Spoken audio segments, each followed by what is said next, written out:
మరి తెలుసుకున్నటువంటి సామంతుడితోటి సాధారణంగా ఆహ్వానించాడు. అందరూ ఆహ్వానించి అప్పుడు అడిగాట, ఏమండి విశ్వామిత్రుడితో చూడండి, విశ్వామిత్రుడితో మాట్లాడుతున్నాడు.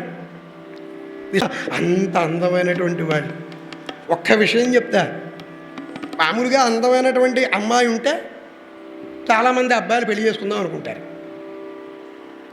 బాగా అందమైనటువంటి అబ్బాయి ఉంటే చాలామంది అమ్మాయిలు పెళ్లి చేసుకుందాం అనుకుంటారు. అయోధ్య నగరంలో ఉన్నటువంటి అబ్బాయిలందరూ ఏడ్చారట. ఎందుకు? రాముడు ఇంత అందంగా ఉన్నాడు, వీడు కనీసం టచ్ కూడా చేయట్లే మమ్మల్ని. ఎందుకు? మేము అమ్మాయిలం కాదు కాబట్టి. ఏమో అమ్మాయిలైతే అన్న మమ్మకి చూస్తాడేమో, అమ్మాయిలుగా అన్న పుట్టమైతివే. అందుకోసమనే, ఆ కోరిక తీర్చడం కోసమనే భాగవతంలో ద్వాపరయుగంలో కృష్ణ పరమాత్మకి వాళ్ళందరూ కూడా గోపిలుగా పుట్టారు. కృష్ణుడు అక్కడే 16,000 మంది గోపికలు అన్నారు. ఊరికినే రాంది, ఎంత బాగా దొరుకుతుంది. అంతేనా? జై. బాగుంది. ఒకసారి కృష్ణుడి మీద పాట పాడుకుందామా? ఏమండి వింటారా మీరందరూ? ముద్దుల కృష్ణుని మురళిధరుని గాథలెన్నెన్నో, శుభగాథలెన్నెన్నో, మాయలు చేసి మహిమలు గల లీలలెన్నెన్నో, నవలీలలెన్నెన్నో.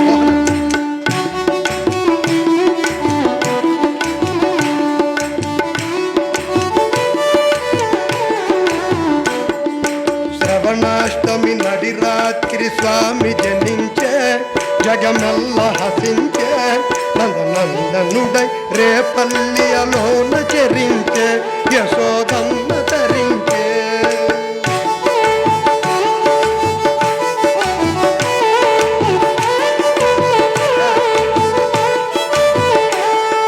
శ్రవణాష్టమి నడిరా. ఎక్కడ పుట్టాడు ఆయన? జైల్లో పుట్టాడు. శ్రావణ మాసంలో అష్టమి రోజున అర్ధరాత్రి 12 గంటలకి జైల్లో పుట్టాడు ఆయన. శ్రవణాష్టమి నడిరాత్రి స్వామి జనించే, జగమెల్ల హసించే, నందనందనుడై రేపల్లియలోన చెరించే, యశోదమ్మ తరించే. పూతనాది దానవుల పొగరు హరించే, పూతనాది దానవుల పొగరు హరించే, వెనుగన్నలతో పాటుగా మన్ను భుజించే, కన్నులను వరించే. కృష్ణ చరితము మధుర సుధాభరితము, కృష్ణ చరితము మధుర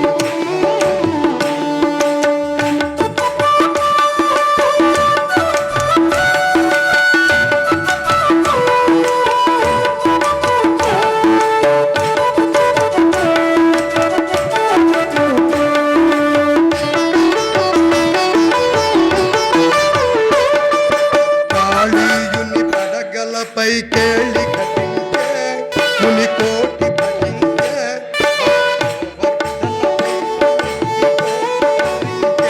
గోకులమ్ము తరించే.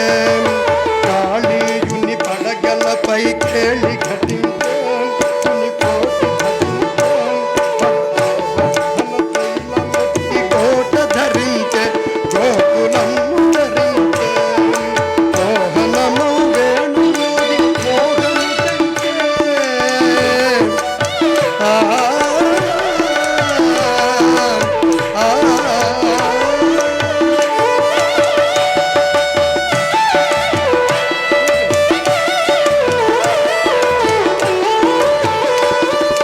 మోహనము వేణుమోది మోహము పెంచే, సురవైరుమైన కంసాదుల పొంకము ప్రతి ఎదను తరించే. కృష్ణ చరితము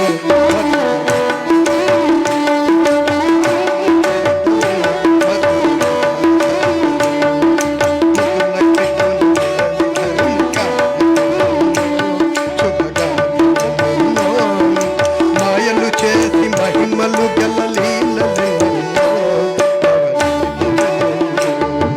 కృష్ణ చరితము మధుర కృష్ణ చరితము కృష్ణ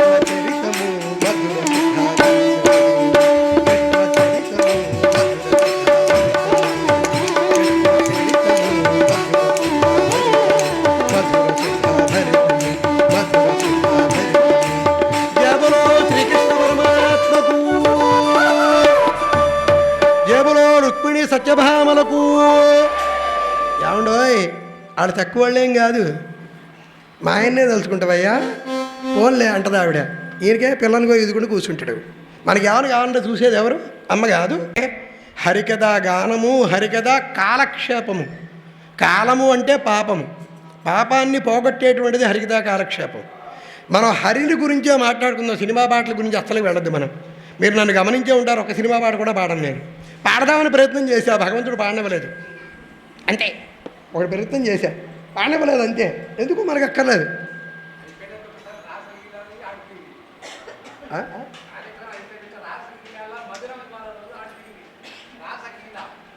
అక్కడ ఆగే మరి ఆడిపియాలనా? ఓ తప్పకుండా మీరు అందరూ డాన్స్ చేస్తూ ఉంటే ఆడిద్దాం, ఏం కాదు కొడతారు. ఓకే అబ్బో ఎంత బాగా ఆడతారో చూద్దాం. ఓహో ఓహో అంతే. మరి ఇప్పుడు స్వామివారు మరి ఆడుకోవాలి కదా, మరి వసంతోత్సవం చేయాలిగా, మరి చేద్దాం. Right, okay. మిథిలానగరంలో వాళ్ళు ఉన్నారు, వాళ్ళకి మంచి విడిది ఏర్పాటు చేశారు. విడిది ఏర్పాటు చేసి అప్పటికి అందరూ వచ్చారండి. అంగ, కళింగ, వంగ, కాశ్మీర, సౌరాష్ట్ర, మగధ, కొంకిణి, బింకిణి, చింకిడి మొదలుగు ఆగరిగినటువంటి అనేక రకాల రాజ్యాలకి సంబంధించినటువంటి రాజులందరూ వచ్చారు. ఎందుకు? సీతను పెళ్లి చేసుకుందామని. ఎంత బాగుంటుంది ఆవిడ, లక్ష్మీదేవి అండి. లక్ష్మీదేవి కాదనే వాళ్ళు ఎవరున్నారు? ఒకానొక సందర్భంలో మీరు గుర్తుపెట్టుకోండి, లక్ష్మీపురము అని ఉందిట. లక్ష్మీపురంలో మహారాజు ఉన్నాడు. మహారాజు లక్ష్మీదేవి గురించి తపస్సు చేశాడు. ఏం కావాలి అన్నాడు. ఏం లేదమ్మా నువ్వు మా ఇంట్లో పుట్టని చెప్పాడు. సరే వాళ్ళ ఇంట్లో పుట్టింది ఆవిడ. నారద మహర్షి ఒకసారి పిల్లని చూద్దామని వచ్చాట.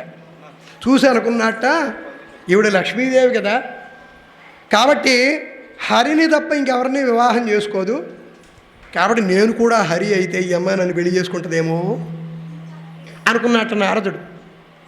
వెంటనే వైకుంఠానికి వెళ్ళాడు. వెళ్ళి నారాయణ ఏం కావాలి నాయన? ఏం లేదు, నేను మంచి రాతకార్యం చేద్దాం అనుకుంటున్నాను, నాకు హరిముఖం కావాలి అన్నట్ట. గుర్తుపెట్టుకోండి, హరిముఖం కావాలి. ఓహో అలాగా, ఇచ్చాను పో అన్నాడు. ఆవిడికి స్వయంవరం ప్రకటించారు, అందరూ వచ్చారు. దాంతోపాటు నారాయణమూర్తి కూడా వచ్చాడు. ఈ హరి పక్క పక్కనే కూతున్నారు. ఆవిడ వచ్చింది, నారాయణమూర్తి మెడలో దండ వేసింది. ఈ హరిని చూసి అన్న వెళ్ళిపోయింది. ఈయన కోపం వచ్చింది. నేను అందగానే కదా, హరిముఖం కావాలని అడిగాను కదా, నేను అందంగానే ఉన్నాను కదా, మరి నాకే చూసి అని నవ్వింది. ఆయన చూసేమో సిగ్గుపడుతుంది, దండేసి వెళ్ళిపోయింది. ఏమిటిది అనుకున్నాడు. ఆయన అందరూ చూసి నవ్వడం మొదలుపెట్టారట. ఏంటి నెమ్మది నవ్వుతున్నారు ఏమిటి అనుకుని అతనిలో చూసుకున్నాడు. ఆయన నవ్వుకున్నాడు. ఏమిటది? ఆయనకి హరిముఖం వచ్చింది. సంస్కృతంలో హరి అంటే 4 రకాల అర్థాలు ఉన్నాయి. దాంట్లో ఒక అర్థం కోతి అని. కోతి ముఖం ఇచ్చాడు. అప్పుడు అన్నట్ట నారద మహర్షి అన్నట్ట, నువ్వు నాకు కోతి ముఖం ఇచ్చావు కాబట్టి ఒక సందర్భంలో మేము సహాయం చేస్తేనే నువ్వు మీ ఆవిడ దగ్గరికి వెళ్ళగలుగుతావు, జాగ్రత్త. అందుకే వీళ్ళందరూ కోతులుగా పుట్టారు. ఒకదానికి లింక్ అండి, అనేక రకాలు. ఇంకోటి అన్నట్ట, నేను ఎలా అయితే వివాహం చేసుకోలేకపోయానో, నాకు ఎలా అయితే సాంసారిక జీవిత ఆనందం లేకుండా పోయిందో నీకు కూడా ఉండకుండా ఉండుగాక అన్నాడు. అందుకే రామచంద్రమూర్తి వారి యొక్క అవతారంలో వాళ్ళిద్దరూ ఆనందంగా ఉన్నట్టుగా ఎక్కడా లేదు. ముందేమో వనవాసానికి పోయారు, పట్టాభిషేకం అయిన తర్వాత మళ్ళీ ఆవిడని అడవులకు పంపించారు. అక్కడే అంత అలా. అందుకని సరే మంది అందుకున్నారు, అందరూ వచ్చారు. చూసి అన్నారు, పెద్ద సభ ఏర్పాటు చేశారు. ఏర్పాటు చేసి మిథిలానగరం చూసినటువంటి జనక మహారాజు ఉంటున్నారా, విచేతనటువంటి సభాసభ్యులందరికీ కూడా ఎంతో సంతోషం, ఆహ్వానం. మా పుత్రిక అయినటువంటి సీతను ఇచ్చి వివాహం చేద్దామని స్వయంవరాన్ని ప్రకటించాను. మీరు చేయాల్సినటువంటి పెద్ద పనేం లేదు. ఒక విల్లు ఉంటుంది, విల్లుని ఎక్కుపెట్టాలి. ఎక్కుపెట్టడం అంటే ఏమిటి? ఆ విల్లు ఇలా ఉంటుంది, దాన్ని ఇలా తీయాలి, దానికి పైన తాడు ఉంటుందన్నమాట. ఆ తాడు చుట్టల చుట్టూ ఉంటుంది. ఆ తాడు ఆ విల్లును వంచి కింద ఉన్నటువంటి దానికి కట్టాలి. అది చేస్తే చాలు. ఒక్కొక్కరు అనుకున్నారే ఇదంతా పని మేం చేస్తాం, సీత నాది అనుకుంటున్నారు. కానీ పక్కనే ఉన్న రామలక్ష్మణుని ఇద్దరిని చూసి ఈడెవడో బాగున్నాడు రా, అసలు స్వయంవరం లేదు, ఏం లేదు. ఎంత అందగాడిని చూసి మిథిలానగరాధీశుడైనటువంటి జనక మహారాజు గారు మా అమ్మాయిని రాముడికే ఇచ్చి పెళ్లి చేస్తానంటాడేమో. పోన్లే అంటే అక్షతలేసి భోజనాలు చేసిపోదాం, లేకపోతే విల్లును ఎక్కువ పెడతాం అనుకున్నారు. అందరూ కూర్చున్నారు, ఒక్కొక్కరు మీసాలు దిగుతున్నారు. అంతా చేస్తున్నారు. సభా ఏమండి అంగరాజు గారు, మీకు 3 పెళ్ళిళ్ళు అయ్యాయి కదా, ఏం పర్వాలేదు, సీతను 4వ పెళ్లి చేసుకుంటా. ఏమండి వంగ మహారాజు గారు, మీరేమిటి 70 ఏళ్ళు వచ్చాయి, ఏం పర్వాలేదు, సీతను మళ్ళా పెళ్లి చేసుకుంటా. ఇలాగ ఒకళ్ళొకళ్ళు ధీమాలు అందరూ అంటూ ఉంటే మీరు కంగారు పడకండి, ఇప్పుడే విల్లు వస్తుందన్నాడు. విల్లు ఎలా వస్తుందో చూద్దాం, మీరు ఎందువల్ల రాకపోయినా వాయిస్తూ ఉంటాను. నేను విల్లు తీసుకొస్తాను వాడికి. విల్లు తీసుకొస్తున్నాను.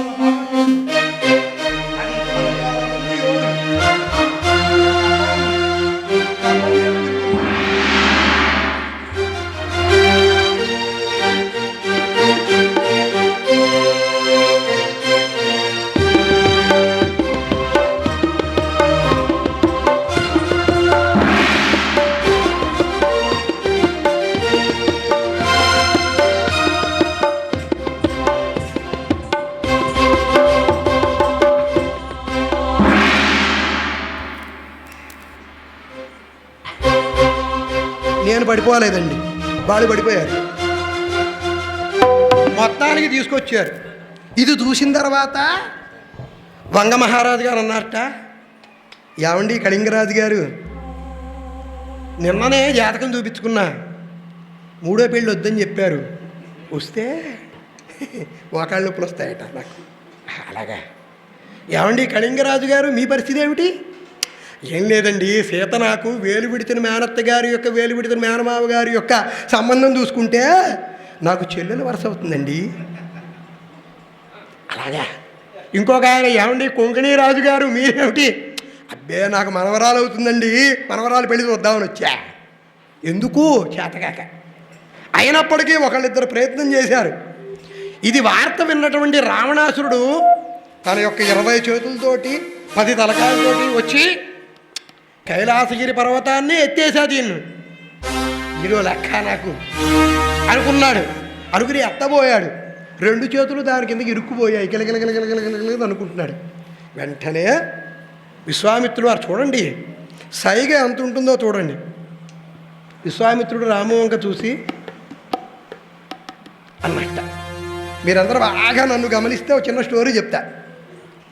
ఒక మహారాజు గారు బాగా రాజ్యపాలన చేస్తున్నాడు. బాగా వినండి అమ్మా, అర్థం చేసుకోకపోతే ఎలా ఉంటుందో అని. అయితే సరే, ఆ మహారాజు గారు అనేక మంది పండితుల్ని వాళ్ళందరినీ కూడా ఆదరిస్తున్నాడు. నన్ను చూస్తేనే మీకు తెలుస్తుంది, లేకపోతే తెలియదు. చూడండి బాగా. అయ్యేటప్పటికీ ఆ మహారాజు గారు కొలువులోకి ఓ మహాపండితుడు వచ్చాడు. ఏమండి నేను సైగ భాష అనేం మాట్లాడట్లే. రావడంతో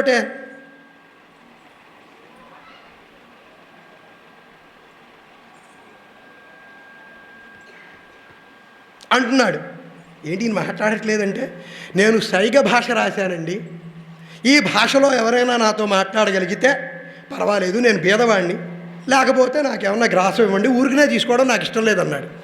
మహారాజు గారు ఆయన దగ్గర ఉన్నటువంటి ఒక 50 మంది పండితులు ఉన్నారు, వాళ్ళకేసి ఇలా చూశాడు. వాళ్ళు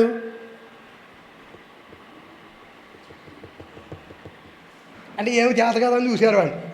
కానీ మహారాజు గారికి క్షవరం చేస్తూ ఉంటాడు ఒక ఆయన బార్బర్. వాడికి ఒకటే కన్ను. ఏంటి మహారాజు గారు, సైకిల్తో మాట్లాడడం పెద్ద కష్టమయ్యేటి, మా ఆవిడతోటి మా పిల్లలతోటి నేను రోజు మాట్లాడుతూ ఉంటా, ఆ పండితుడితో నేను మాట్లాడతా, నేను గెలవకపోతే నా తలకాయ తీసేయండి, గెలిస్తే నాకు బంగారపు కత్తి కొనిపెట్టండి. వాడి కోరిక వాడిది పాపం, బంగారపు కత్తి కొనిపెట్టండి. సరే ఫోన్లే, గెలిచినా పోండా అని మనం మామూలు వాళ్ళతో మాట్లాడగా బాగా చూడండి. అయితే వీడిని బాగా పండితుడి వేషం వేసి ఒక చిన్న రూములో కూర్చోబెట్టారు. ఈయన రావడంతో చూసి ఫస్ట్ ఈయన పండితుడు, ఆయన అన్నట్ట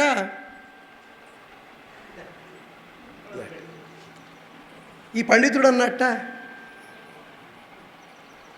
ఆయన అన్నట్ట ఆయన పండితుడు అన్నాడు, వీడన్నాడు అన్నాడు. పాపం ఆ పండితుడు దండం పెట్టి, మహారాజా మీ దేశంలో ఇంత గొప్ప పండితులు ఉన్నారనుకోలేదు, నేను ఓడిపోయానండి అన్నట్ట.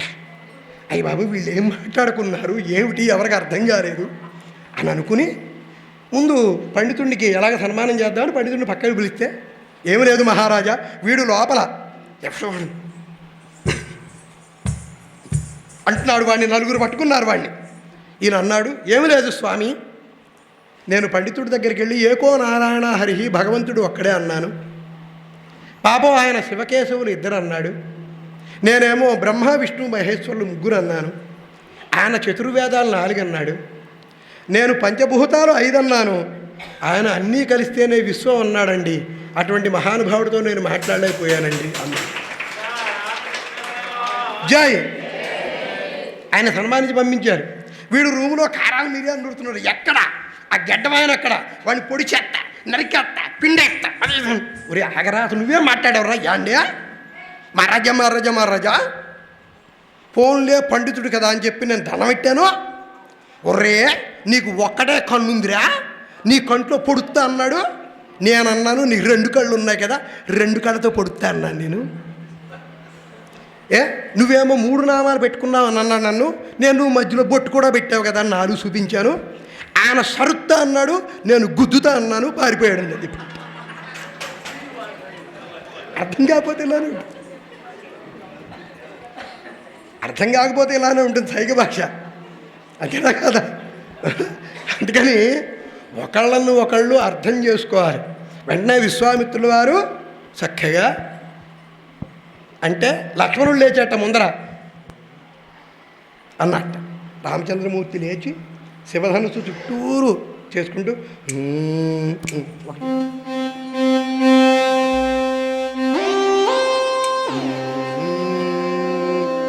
సంబ సదా శివ సాంబ సదా శివ సంబ సదా శివ సాంబ శివ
ఎప్పుడైతే శివధనుస్సును ఎక్కుబెట్టాడో పాతకాలం శివధనుస్సు ఏమో పెళ్ళుమని విరిగిపోయిందట.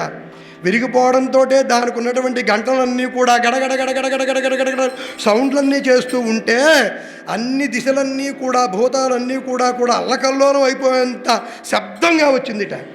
వచ్చేటప్పటికీ పక్కన ఉన్న లక్ష్మణుడు అన్నట్ట, అందరూ శాంతించండి, దేవతలందరూ శాంతించండి, 14 భువనాలందరూ కూడా శాంతించండి, లక్ష్మణుడు శివధనుస్సుని ఎక్కుపెట్టాడంతే, వేరే పనేం చేయలేదు అని చెప్పారు.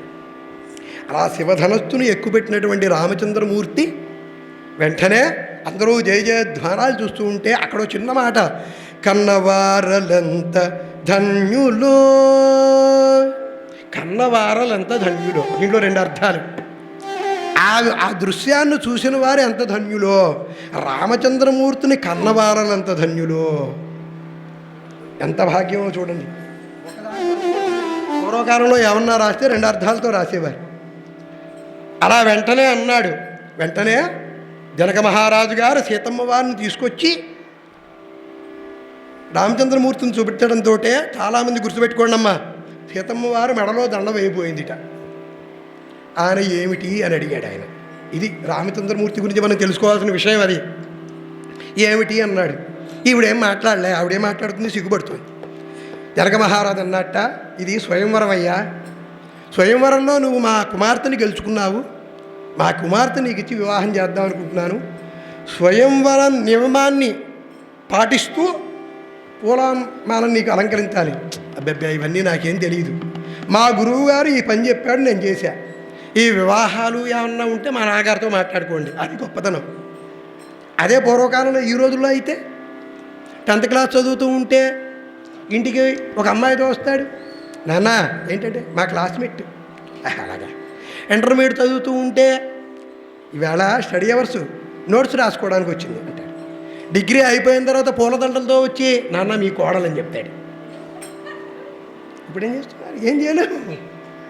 ఏమన్నా అంటే సినిమాలు, షికార్లు అన్నీ కూడా వీఆర్ ఆల్ మేజర్స్. 18 సంవత్సరాలు నిండిన వాడు మేజరు. కానీ పెళ్లి చేసుకున్న తర్వాత ఎన్ని బాధ్యతలు ఉంటాయి, ఎన్ని కావాలి, తినడానికి తిండి కావాలి, కట్టుకోవడానికి బట్ట కావాలి, ఉండడానికి ఇల్లు కావాలి. అవన్నిటికీ కావాలంటే ముందు డబ్బు కావాలి, సంపాదించాలంటే ఎన్ని మార్గాలు చేయాలి. వీడికి ఏం లేక లాస్ట్కి దొంగతనాలు చేస్తాడు, అంతేనా? అలా కాకుండా రామచంద్రమూర్తి ఏం చెప్పాడు, దశరథ మహారాజు గారికి వెంటనే జనక మహారాజు గారు 2 బలిష్ఠులైనటువంటి వాళ్ళని పంపించాట. ఎందుకు? బాగా వేగంగా గుర్రంగా నడపగలిగిన వాళ్ళని పంపించాడు.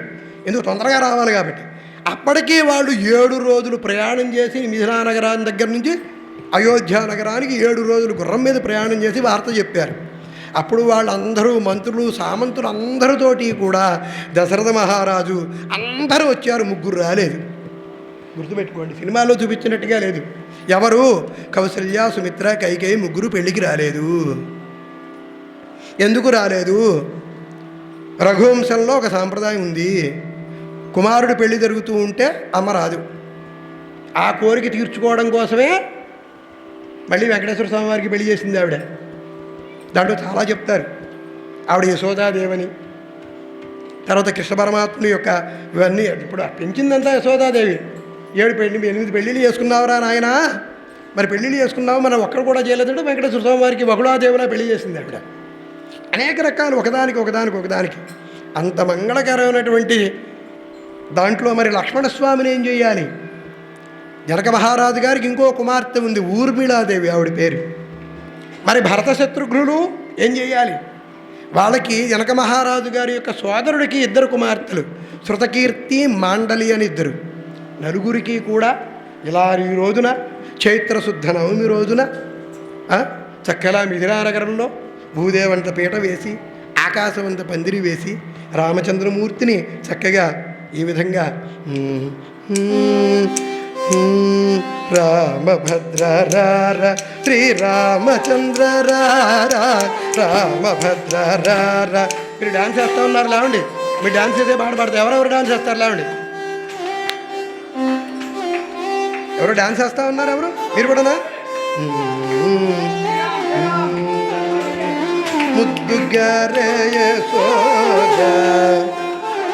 ముద్దుగారే యశోద ముంగిట ముత్యము వీడు. సరే ఓకే. రామభద్ర రార శ్రీరామచంద్ర సకలభరణం రామభద్ర రార శ్రీరామచంద్ర రార రామరచలోచన సీతాసమేత రామభద్ర శ్రీరామచంద్ర రార రామరచలోచన సీతాసమేత రామభద్ర రార.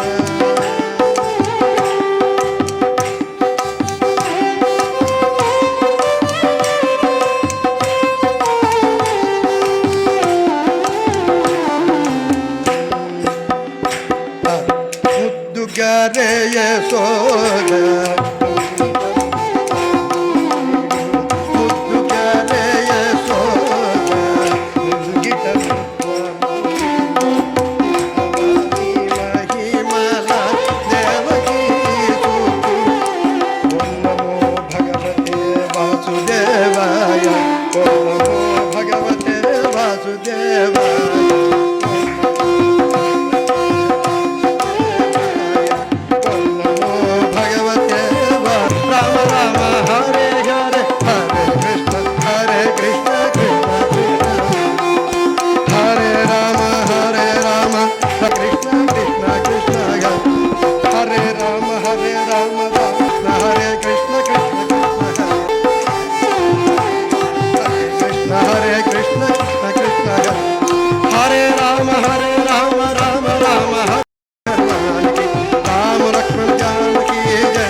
సీతామాయికి అటువంటి సహకార వాయిద్యం మా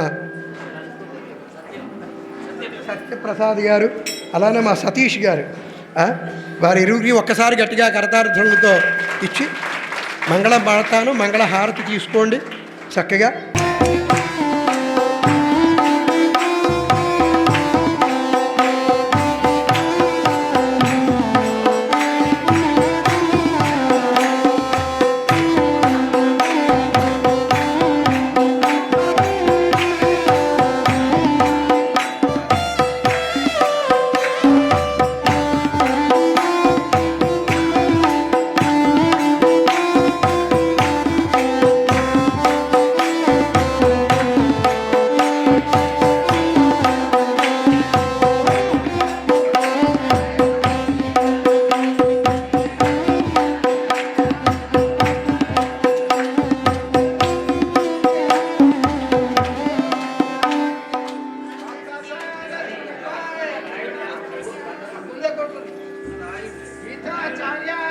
త్యాగరాజులు నిన్ను పొగడగని నామ రూపములకు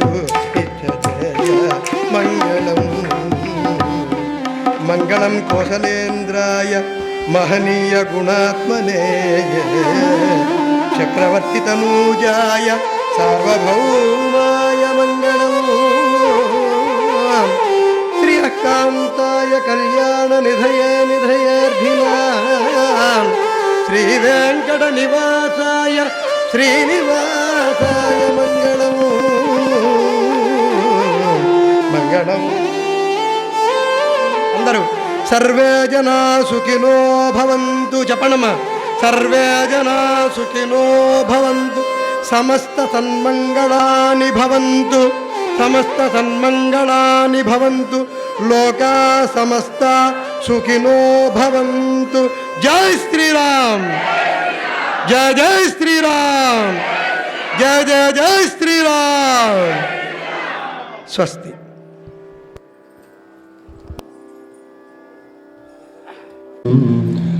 రామ రామయన రాధ రఘుపతి రక్షకుడని వినలేదా.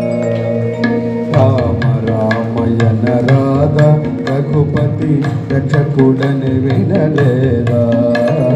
రామ రామ రాధ రఘుపతి రక్షకుడని వినలేదా.